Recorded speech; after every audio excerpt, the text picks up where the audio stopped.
आज यांनी राज्यसभेचे कामकाज असे तडकाफडकी का थांबवले असेल? काय झालं असेल?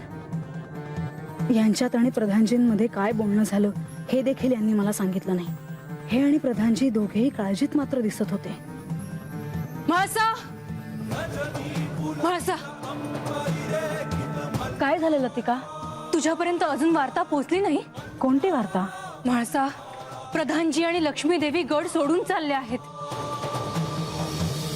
काय सांगतेस तू? खरं आहे हे? हो, मला देखील आता समजले आणि मी धावत धावत तुला सांगायला आले. लक्ष्मीदेवी आणि बंधू गड सोडून जातील याचा मी कधी विचारही करू शकत नाही. या जेजुरीत मला त्यांचाच आधार आहे.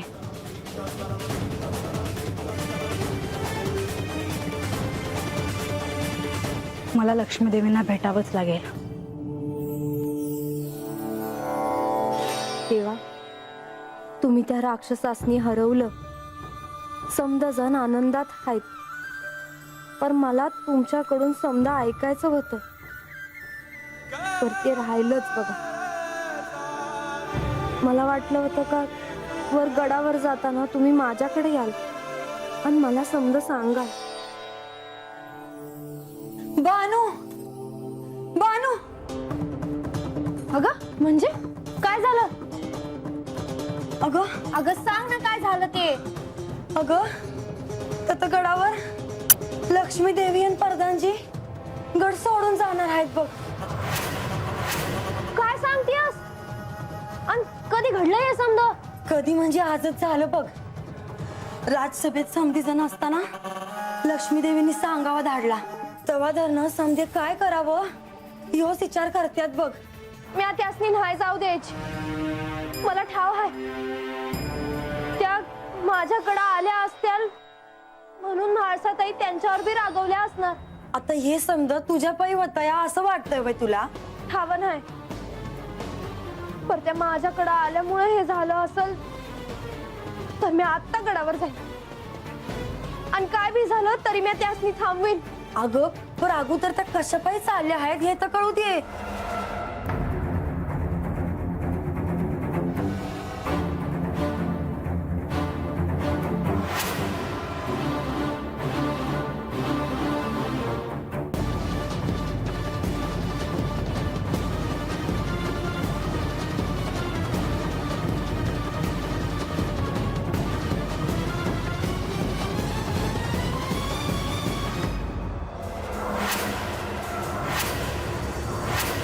लक्ष्मी देवी, आपला संदेश मिळाला आणि लगेचच आपल्याला भेटायला आलो. तुमच्या राज्यसभेच्या कामकाजात व्यत्यय यावा असा माझा हेतू नव्हता, परंतु तुम्हाला सांगण्यासाठी मला अजून थांबायचं नव्हतं. पण देवी, असं काय घडलं की तुम्ही अचानक इथून जाण्याचा निर्णय घेत आहात? तुमचा कोणी अवमान केला का? असं असेल तर ती जी कोणी व्यक्ती असेल त्या व्यक्तीला मी तुमची क्षमा मागायला लावेन. असं काहीच घडलेलं नाही. मग असं अचानक? अचानक कुठे? ह्यांनी तुम्हाला काहीच सांगितलं नाही? नाही,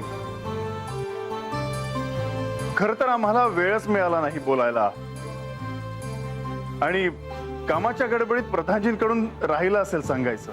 देवा, सारीपाटाचा डाव संपल्यावर तुम्ही जेव्हा बानूकडे जायला निघाला होता तेव्हा आम्हा उभयतांवर तुम्ही म्हाळसा देवींचं दायित्व सोपवलं होतं.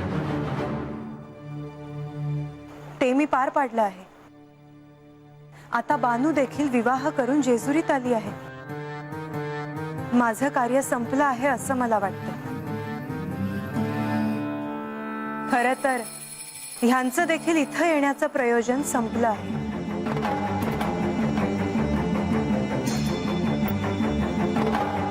आम्ही दोघांनी विष्णू लोकात जाणं हेच योग्य ठरेल. पण देवी, देवा, जेजुरी सोडून जाणं हे सोपं नाही. मी इथे व्यतीत केलेला काळ माझ्या नेहमी स्मरणात राहील.